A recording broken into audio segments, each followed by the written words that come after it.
ಭಾರತ ಸಂವಿಧಾನದ 25 ಭಾಗಗಳು 12 ಅನುಸೂಚಿಗಳ ಕುರಿತು ಅಧ್ಯಯನ ಮಾಡೋಣ.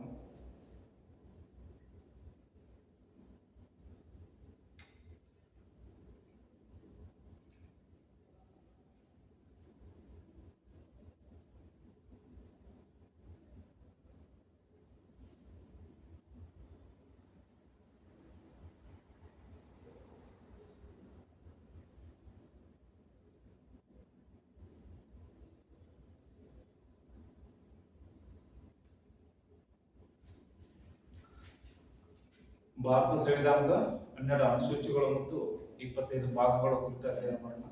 ಮೊದಲನೇದಾಗಿ 12 ಅನುಸೂಚಿಗಳು ಏನು? 12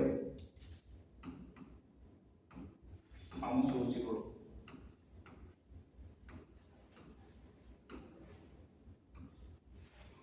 ಭಾರತ ಸಂವಿಧಾನದ 12 ಅನುಸೂಚಿಗಳು ನೆನಪಿಡಬೇಕು. ಅವು ಯಾವ್ಯಾವ? ಒಂದನೇದಾಗಿ ಭೂಪ್ರದೇಶ, 2 ವೇತನ, ಪ್ರಮಾಣ ವಚನ, 4 ವಿವಿಧ ರಾಜ್ಯಗಳಿಂದ ರಾಜ್ಯಸಭೆಗೆ ಆಯ್ಕೆ,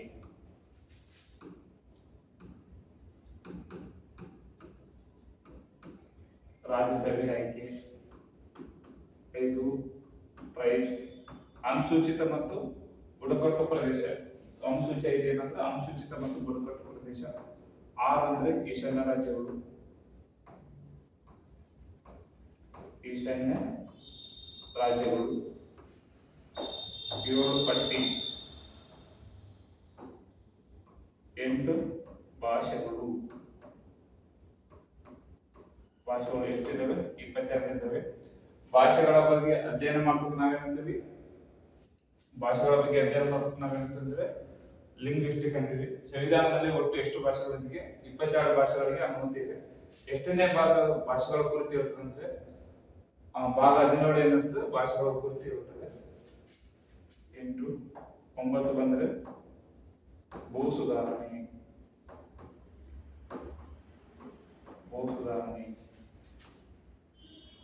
10 ಬಂದ್ರೆ ಪಕ್ಷಾಂತರ, 11 ಬಂದ್ರೆ ಪಂಚಾಯಿತಿ. ಇಲ್ಲಿಂದ 243 ಟು 243 ಓ. 12 ಬಂದ್ರೆ ಮುನ್ಸಿಪಾಲಿಟಿ. ಈ ಮುನ್ಸಿಪಾಲಿಟಿ ಅಂದ್ರೆ ಮಹಾನಗರ ಪಾಲಿಕೆ ಅಂತೇಳಿ. ಎಲ್ಲಿಂದ ಎಲ್ಲಿಗೆ ಅಂದ್ರೆ 243 ಬಿ ಇಂದ ಜಡ್ಜಿ. ಆಮೇಲೆ 9 ಬಿ ಬಂದ್ರೆ ಸಹಕಾರಿ ಸಂಘ ಅಂತ ಬರ್ತದೆ ಭಾಗದಲ್ಲಿ. ಇದು ಎಲ್ಲಿಂದ ಎಲ್ಲಿಗೆ ಅಂದ್ರೆ 243 ಜೆಡ್ ಎಚ್ ಇಂದ 243 ಜೆಡ್ ಟಿ ವರೆಗೆ ನೆನಪಿಡಬೇಕು. ಇಷ್ಟು ಅನುಸೂಚಿಗಳು ನೆನಪಿಡಬೇಕು. ನಂತರ ಬಂದ್ರೆ ಸಂವಿಧಾನದ 25 ಭಾಗಗಳು.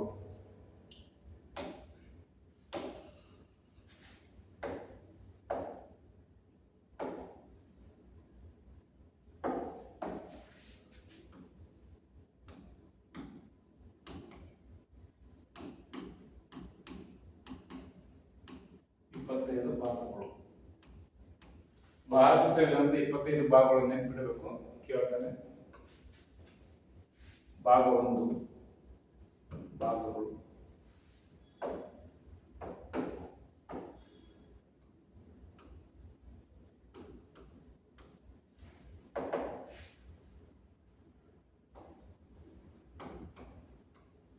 ಭಾಗ 1 ಏನಪ್ಪ ಅಂದ್ರೆ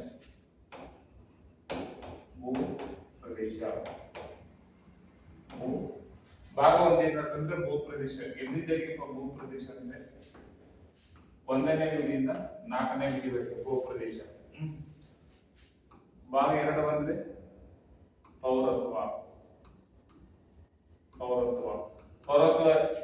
ಬಂದ್ರೆ ಎಷ್ಟನೇ ವಿಧಿಯಿಂದ ಎಷ್ಟನೇ ವಿಧಿವರೆಗೆ ಅಂದ್ರೆ 5ರಿಂದ 11. ಭಾಗ 3 ಬಂದ್ರೆ ಮೂಲಭೂತ ಹಕ್ಕುಗಳು. ಎಲ್ಲಿಂದ ಎಲ್ಲಿಗೆ ಅಂದರೆ 12ರಿಂದ 35. ಭಾಗ 4 ಬಂದರೆ ಡಿಪಿಎಸ್ಪಿ ಅಂದ್ರೆ ರಾಜ್ಯ ನಿರ್ದೇಶಕ ತತ್ವಗಳು. ಯಾವ ದೇಶದಿಂದ ಯಾರು ಅಂದ್ರೆ ಮೂಲಭೂತ ಹಕ್ಕುಗಳು ಬಂದ್ರೆ ಅಮೆರಿಕ. ರಾಜ್ಯ ನಿರ್ದೇಶಕ ತತ್ವಗಳು ಬಂದ್ರೆ ಐರಿಷ್ ದೇಶದಿಂದ. ಎಲ್ಲಿಂದ ಎಲ್ಲಿಗೆ ಬಂದ್ರೆ 36ರಿಂದ 51. ಭಾಗ 4 ಮೂಲಭೂತ ಕರ್ತವ್ಯಗಳು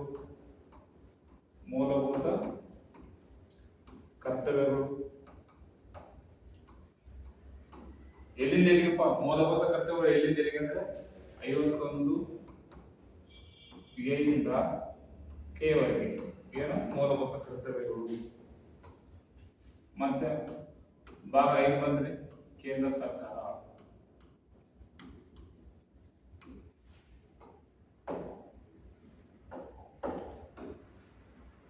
ಭಾಗ 5 ಕೇಂದ್ರ ಸರ್ಕಾರ.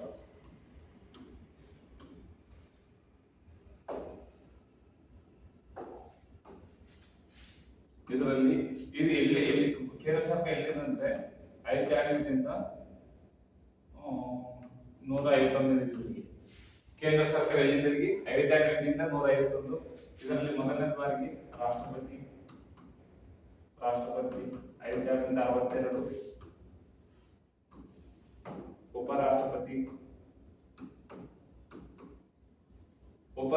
ಎಲ್ಲಿಂದ 63ರಿಂದ 69. ಉಪರಾಷ್ಟ್ರಪತಿ. ಆಮೇಲೆ ಮಂತ್ರಿಮಂಡಲ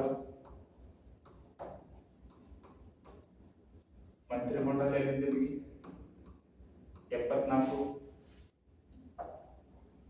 ಪ್ರಧಾನಮಂತ್ರಿ ಎಲ್ಲಿಂದ 75. ಪ್ರಧಾನಮಂತ್ರಿ 75. ಆಮೇಲೆ ಅಟಾರ್ನಿ ಜನರಲ್ 76. ಆಮೇಲೆ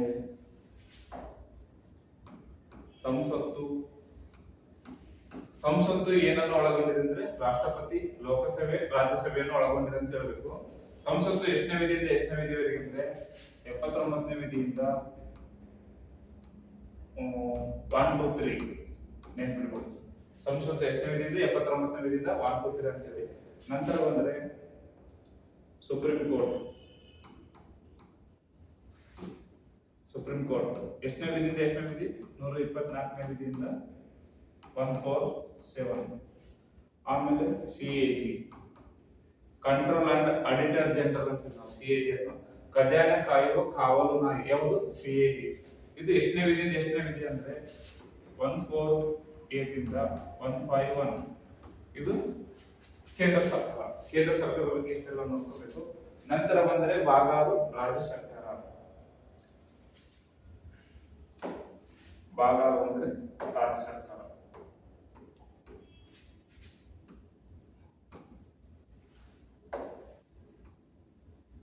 ಭಾಗ 6 ಏನು? ರಾಜ್ಯ ಸರ್ಕಾರ. ಈ ರಾಜ್ಯ ಸರ್ಕಾರ ಎಲ್ಲಿಂದ ಎಲ್ಲಿಗೆಪ್ಪ ಅಂದ್ರೆ 152ರಿಂದ 237 ನೆನಪಿಡಬೇಕು.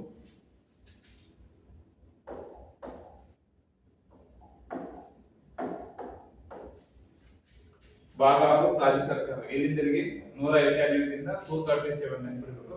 ಅದರಲ್ಲಿ ಮೊದಲನೇದಾಗಿ ನಾವು ಏನ್ ಮಾಡ್ತೀವಿ ಅಂತಂದ್ರೆ ರಾಜ್ಯಪಾಲರು ಎಲ್ಲಿಂದ 152ರಿಂದ 162. ಆಮೇಲೆ ಮಂತ್ರಿಮಂಡಲ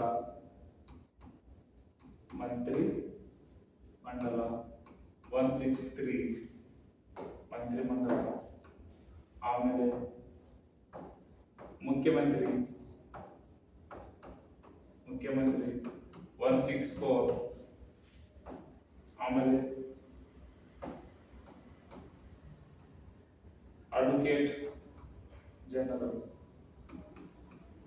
165. Advocate general 165. ಆಮೇಲೆ ರಾಜ್ಯ ವಿಧಾನಮಂಡಲ, ರಾಜ್ಯ ವಿಧಾನಮಂಡಲ ಎಲ್ಲಿಂದ ಎಲ್ಲಿಗೆ ಬಂದ್ರೆ 169 ಇಂದ 213. ಆಮೇಲೆ ಹೈಕೋರ್ಟ್ ಹೈಕೋರ್ಟ್ ಎಲ್ಲಿಂದ ಎಲ್ಲಿಗೆ ಅಂದ್ರೆ 214 ಇಂದ 237. ಎಷ್ಟು ನೆನಪಿರ್ಬೋದು. ಭಾಗ 6 ಬಂದ್ರೆ ರಾಜ್ಯ ಸರ್ಕಾರ ಎಲ್ಲಿಂದ ಎಲ್ಲಿಗೆ ಅಂದ್ರೆ 532 ಇಂದ 237.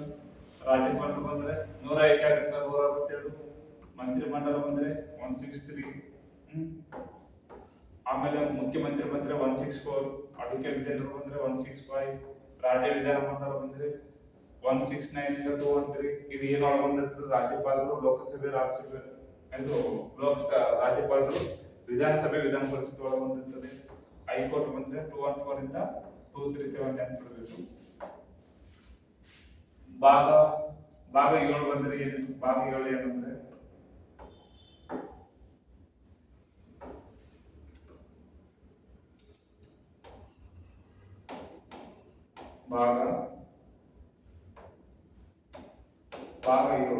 ಭಾಗ 7 ಅಂದ್ರೆ ದೇಶೀಯ ಸಂಸ್ಥಾನಗಳು.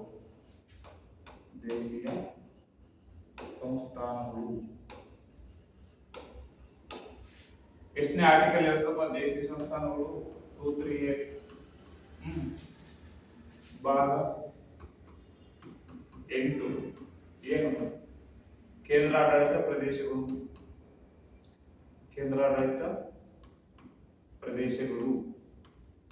ಎಲ್ಲಿಂದ ಕೇಂದ್ರಾಡಳಿತ ಪ್ರದೇಶಗಳು ಎಲ್ಲಿಂದ ಎಲ್ಲಿಗೆ ಬಂದರೆ 239 to 242. ಕೇಂದ್ರಾಡಳಿತ ಪ್ರದೇಶಗಳು ಎಲ್ಲಿಂದ 239 ಇಂದ 242. ಭಾಗ 9 ಬಂದರೆ ಪಾರ್ಟ್ 9 ಪಂಚಾಯಿತಿ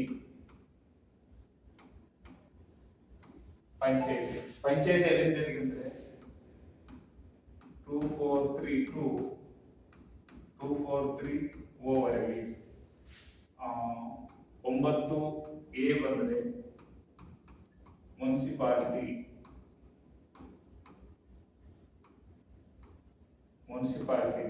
ಮುನ್ಸಿಪಾಲಿಟಿ ಎಲ್ಲಿಂದ ಎಲ್ಲಿಗೆ 243 P ಇಂದ 243 ZG ವರೆಗೆ. 9B ಬಂದ್ರೆ ಸಹಕಾರಿ ಸಂಘಗಳು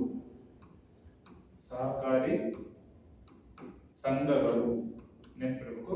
ಇದು ಎಷ್ಟನೇ ವಿಧಿಯಿಂದ ಎಷ್ಟನೇ ವಿಧಿವರೆಗೆ ಅಂದ್ರೆ 243 ZD ಇಂದ 243 ZH ವರೆಗೆ ನೆನಪಿರಬೇಕು. ಇಷ್ಟು ಇದು ಏನು ಪಂಚಾಯತಿ. ಈಗ ಮುನ್ಸಿಪಾಲಿಟಿ, ಈ ಪಂಚಾಯತಿ ಎಷ್ಟು ತಿದ್ದುಪಡಿ 73ನೇ ಅಮೆಂಡ್ಮೆಂಟ್. ಮುನ್ಸಿಪಾಲಿಟಿ ಬಂದ್ರೆ 74 ಅಮೆಂಡ್ಮೆಂಟ್ ನೆನಪಿಡಬೇಕು.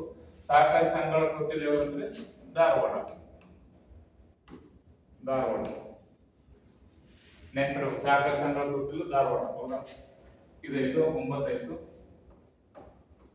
ಸಂವಿಧಾನದ ಭಾಗ 10ನೇ ಭಾಗ ಏನ್ ಹೇಳ್ತದಂದ್ರೆ ಅನುಸೂಚಿತ ಮತ್ತು ಬುಡಕಟ್ಟು ಪ್ರದೇಶ. ಇದು 244 to 244A ವಿಧಿವರೆಗೆ ಯಾವುದು? ಭಾಗ ಅನುಸೂಚಿತ ಮತ್ತು ಬುಡಕಟ್ಟು ಪ್ರದೇಶ. ತದನಂತರದಲ್ಲಿ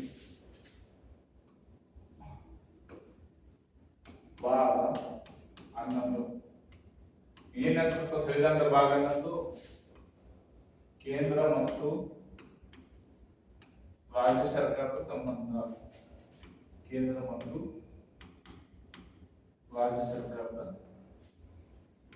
ಸಂಬಂಧ. ಎಷ್ಟನೇ ವಿಧಿ?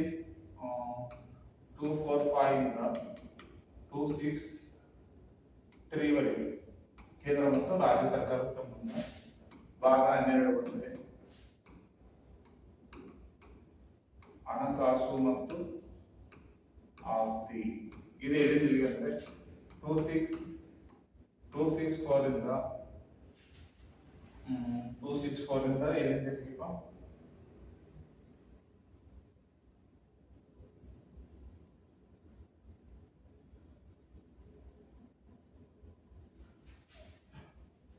ಭಾಗ 11 ಬಂದ್ರೆ ಎಲ್ಲಿಂದೆಲ್ಲಿಗೆ ಕೇಂದ್ರ ಮತ್ತು ರಾಜ್ಯ ಸರ್ಕಾರಗಳು 245 ಇಂದ 263.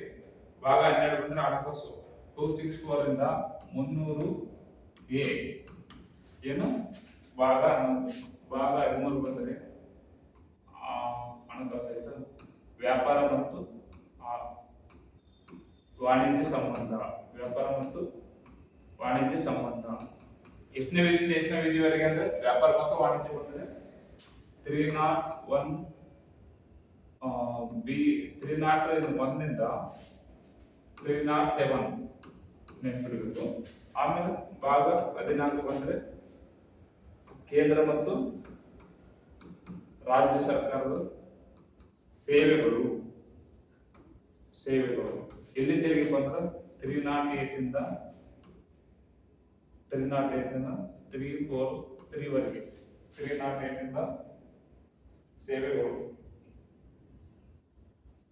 308 ಇಂದ 323 ವರೆಗೆ 323 ವರೆಗೆ ನೆನಪಿಡಬೇಕು. ಆಮೇಲೆ 14 ಈ ಟ್ರಿಬ್ಯುನಲ್ಸ್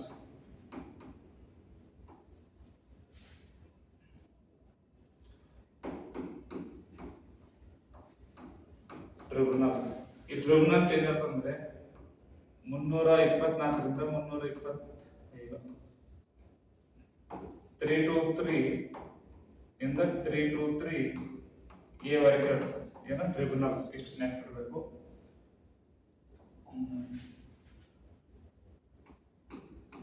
ಪಾರ್ಟ್ 5 ಅಂದ್ರೆ ಪಾರ್ಟ್ 5 ಅಲ್ಲ 15 ಸಂವಿಧಾನದ ಭಾಗ 15 ಏನಿರ್ತದ ಚುನಾವಣೆ ನೆನಪಿಡಬೇಕು. ಈ ಚುನಾವಣೆ ಎಲ್ಲಿಗೆ ಅಂದ್ರೆ 324ನೇ ವಿಧಿಯಿಂದ 329ನೇ ವಿಧಿವರೆಗೆ ನೆನಪಿಡಬೇಕು. 15 ಭಾಗ 16 ಬಂದ್ರೆ ವಿಶೇಷ ವರ್ಗಗಳಿಗೆ ಸವಲತ್ತು. ವಿಶೇಷ ವರ್ಗಗಳಿಗೆ ಸವಲತ್ತು. ಈ ವಿಶೇಷ ವರ್ಗಗಳಿಗೆ ಸವಲತ್ತು ಎಷ್ಟನೇ ವಿಧಿಯಿಂದ ಎಷ್ಟನೇ ವಿಧಿವರೆಗೆ ಅಂದ್ರೆ 330 ರಿಂದ 342ನೇ ವಿಧಿವರೆಗೆ. ಆಮೇಲೆ ಭಾಗ 17 ಏನು ಭಾಷೆಗಳು. ನಮ್ಗೆ ಎಷ್ಟು ಭಾಷೆಗಳು ಬರ್ತವೆ ಅಂದ್ರೆ 17 ಭಾಷೆಗಳು. 343 ಇಂದ 351 ಭಾಗ 18 ಬಂದ್ರೆ ತುರ್ತು ಪರಿಸ್ಥಿತಿ.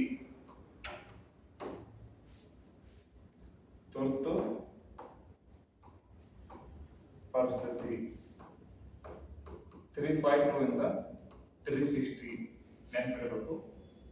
ಭಾಗ 19 ಬಂದ್ರೆ ಈ ತರ ಅಂದ್ರೆ 361 ಇಂದ 369 ನೆನಪಿಡಬೇಕು. ಆಮೇಲೆ ಭಾಗ 20 ಏನು ಸಂವಿಧಾನ ತಿದ್ದುಪಡಿ. ಯಾವ ದೇಶದಿಂದ ಎಷ್ಟನೇ ಆರ್ಟಿಕಲ್ ಬಂದ್ರೆ 368ನೇ ವಿಧಿ. ಯಾವ ದೇಶದಿಂದ ಎರವಲು ತೆಗೆದುಕೊಳ್ಳಲಾಗಿದೆ ಅಂದ್ರೆ ದಕ್ಷಿಣ ಆಫ್ರಿಕಾದಿಂದ ಎರವಲು ತೆಗೆದುಕೊಳ್ಳಲಾಗಿದೆ. ಭಾಗ 21 ಬಂದ್ರೆ ವಿಶೇಷ ಸ್ಥಾನಮಾನ. 369 ರಿಂದ 392. ಭಾಗ 22 ಬಂದ್ರೆ ಕಿರು ಶೀರ್ಷಿಕೆ. 393 ರಿಂದ 395. ಒಟ್ಟು ಸಂವಿಧಾನದ ಎಷ್ಟು ನೋಡಿದ್ವಿ? ಈ 25 ಭಾಗಗಳು ಮುಗಿದ್ವಿ. ಈಗ ತದನಂತರದಲ್ಲಿ ನಾವು ಈಗ ಏನನ್ನ ಅಧ್ಯಯನ ಮಾಡುವಂದ್ರೆ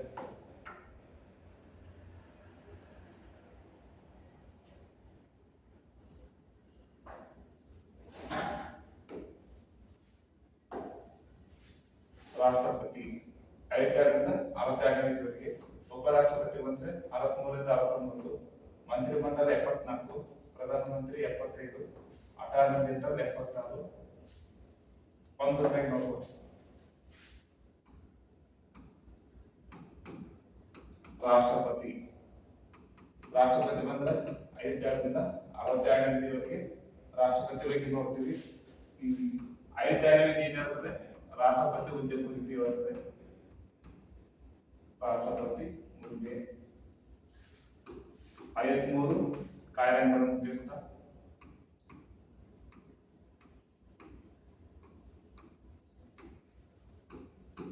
54 ಮತ್ತು 55 ಚುನಾವಣೆ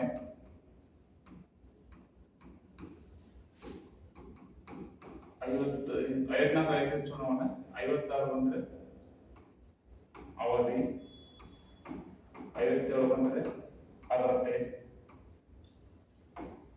58 ಬಂದ್ರೆ 57 ಬಂದ್ರೆ ಮರು ಆಯ್ಕೆ 58 ಬಂದ್ರೆ ಅರ್ಹತೆ. ರಾಷ್ಟ್ರಪತಿ ಯಾರು ಅರ್ಹತೆಯನ್ನು ನೆರವೇರಿಸ್ತಾರೆ. 59 ಬಂದ್ರೆ ರಾಷ್ಟ್ರಪತಿ ವೇತನ ಎಷ್ಟಿರ್ತದೆ 5 lakh. 60 ಬಂದ್ರೆ ರಾಷ್ಟ್ರಪತಿಯವರ ಪ್ರಮಾಣ ವಚನ. ರಾಷ್ಟ್ರಪತಿ ಅವರಿಗೆ ಪ್ರಮಾಣ ವಚನ ಯಾರು ಬೋಧನೆ ಮಾಡ್ತಾರೆ? ಸುಪ್ರೀಂ ಕೋರ್ಟ್ ನ ಮುಖ್ಯ ನ್ಯಾಯಾಧೀಶ. 61 ಬಂದ್ರೆ ಪದಚ್ಯುತಿ. 62 ಬಂದ್ರೆ ಅಧಿಕಾರಗಳು. 63 ಬಂದ್ರೆ ಉಪರಾಷ್ಟ್ರಪತಿ ಹುದ್ದೆ. ಉಪರಾಷ್ಟ್ರಪತಿ ಈಗ ರಾಧಾಕೃಷ್ಣ ಉಪರಾಷ್ಟ್ರಪತಿ ರಾಧಾಕೃಷ್ಣ. 64 ರಾಜ್ಯಸಭೆ ಅಧ್ಯಕ್ಷ.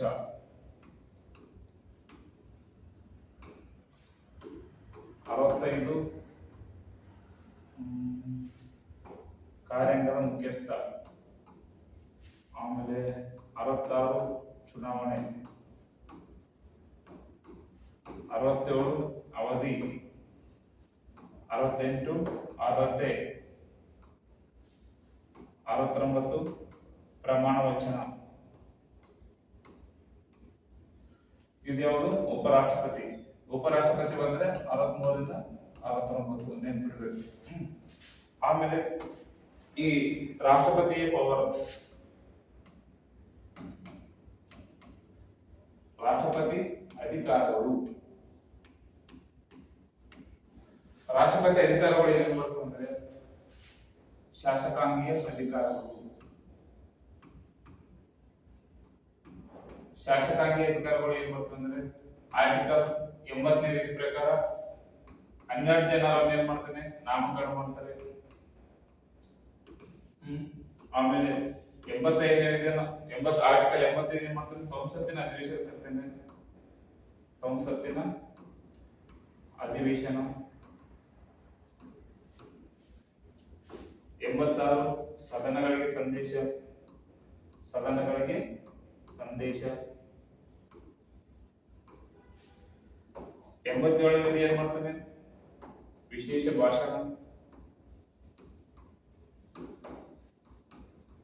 ಭಾಷಣ. 108 ಬಂದ್ರೆ ಸಂಸತ್ತಿಗೆ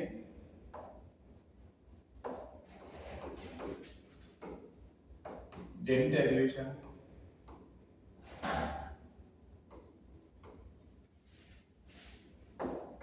3 वीटो पावर.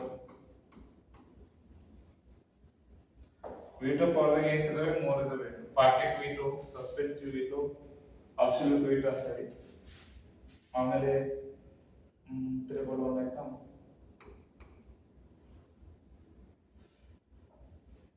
ಇವು ಶಾಸಕಾಂಗೀಯ ಕಾರ್ಯಗಳು. ನಂತರ ಬಂದ್ರೆ ಕಾರ್ಯಾಂಗೀಯ ಕಾರ್ಯಗಳು. ಶಾಸಕ ಆಮೇಲೆ ಕಾರ್ಯಾಂಗೀಯ ಕಾರ್ಯಗಳು. ಆರ್ಟಿಕಲ್ 54 ಏನಿರುತ್ತೆ? ಕಾರ್ಯಾಂಗೀಯ ಅಧಿಕಾರ. ಆಮೇಲೆ ಏನ್ ಮಾಡ್ತಾನೆ ಕಾರ್ಯಾಂಗೀಯ ಅಧಿಕಾರಗಳು ಅಂದ್ರೆ 75 ಪ್ರಧಾನಮಂತ್ರಿ ನೇಮಕ. 74 ಮಂತ್ರಿಮಂಡಲ. ಆಮೇಲೆ 76 ಅಟಾರ್ನಿ ಜನರಲ್.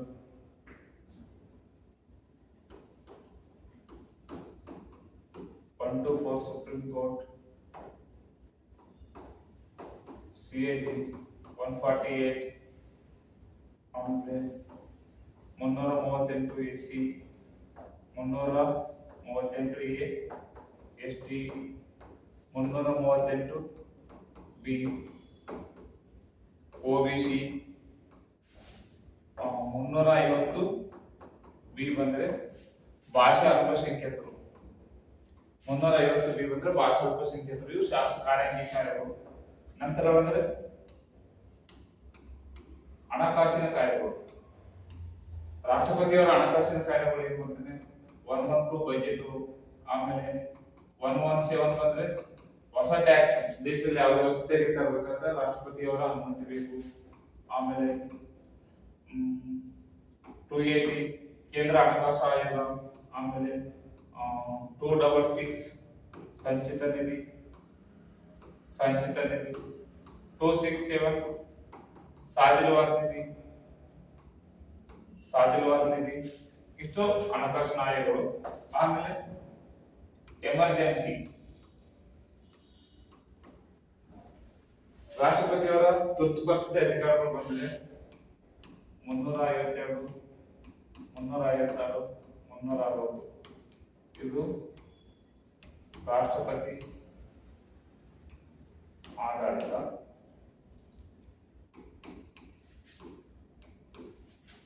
ರಾಜ್ಯದಲ್ಲಿ ರಾಷ್ಟ್ರಪತಿ ಆಡಳಿತ. ಆಂತರಿಕ ತುರ್ತು ಪರಿಸ್ಥಿತಿ, ಇಷ್ಟು ನೆನಪಿಡಬೇಕು. ಎಮರ್ಜೆನ್ಸಿ. ಆಮೇಲೆ ಮಿಲಿಟರಿ ಪವರ್ ಬರ್ತವೆ. ರಾಷ್ಟ್ರಪತಿ ಏನ್ ಮಾಡ್ತಾನೆ, 3 ಪಡೆ ಮುಖ್ಯಸ್ಥನಾಗಿರ್ತಾನೆ, CDS ನೇಮಕ ಮಾಡ್ತಾನೆ, ಅದು ನೆನಪಿಡಬೇಕು. ಆಮೇಲೆ ಇದಾಯ್ತು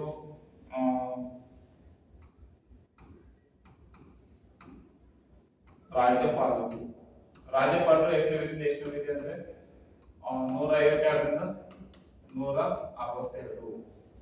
ಈ 152ನೇ ವಿಧಿ, ಈ ರಾಜ್ಯಪಾಲರ ವಿಧಿಯನ್ನು 1757ರಲ್ಲಿ ಪ್ಲಾಸಿ ಕದನದಲ್ಲಿ ಏನ್ ಮಾಡ್ತಾನೆ, ರಾಬರ್ಟ್ ಕ್ಲೈವ್ ಏನ್ ಮಾಡ್ತಾನೆ, ಈ ಗವರ್ನರ್ ಎಂಬ ಹುದ್ದೆಯನ್ನು ಸೃಷ್ಟಿ ಮಾಡ್ತಾನೆ. 152 ರಾಜ್ಯದ ಅರ್ಥ. 153 ಒಂದು ಅಥವಾ ಒಂದಕ್ಕಿಂತ ಹೆಚ್ಚಿನ ರಾಜ್ಯಗಳಿಗೆ ಗವರ್ನರ್ ಆಗಿ ನೇಮಕ ಮಾಡಬಹುದು. 154 ಹಂಗಾಮಿ ರಾಜ್ಯಪಾಲರು. ಹೌದಾ? ಅಂದ್ರೆ ರಾಜ್ಯಪಾಲರು ಅಧಿಕಾರದಲ್ಲಿದ್ದಾಗ ಹೈಕೋರ್ಟ್ ಮುಖ್ಯ ನ್ಯಾಯಾಧೀಶ ಏನ್ ಮಾಡ್ತಾನೆ, ಹಂಗಾಮಿ ರಾಜ್ಯಪಾಲರ ಕಾರ್ಯನಿರ್ವಹಿಸ್ತಾನೆ. 155 ನೇಮಕ. 156 ಅವಧಿ. 157 ಅರ್ಹತೆ. 158 ವೇತನ. ಇವ್ರಿಗೆ ಎಷ್ಟಿರ್ತಾರೆ ಅಂದ್ರೆ 3,80,000.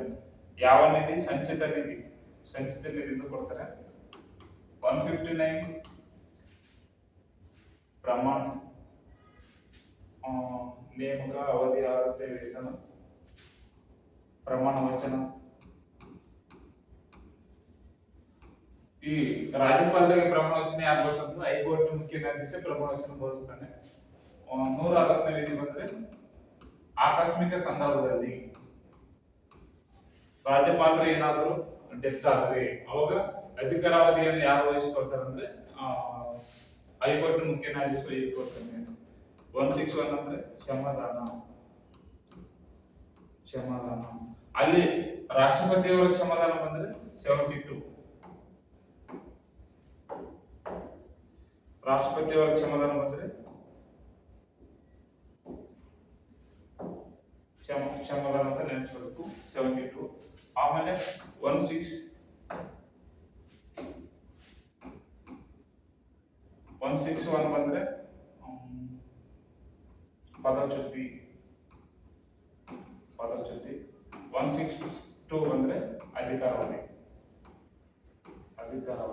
ಇಷ್ಟು ರಾಜ್ಯಪಾಲರ ಬಗ್ಗೆ ನೋಡ್ಕೋಬೇಕು, ಇಂಪಾರ್ಟೆಂಟ್.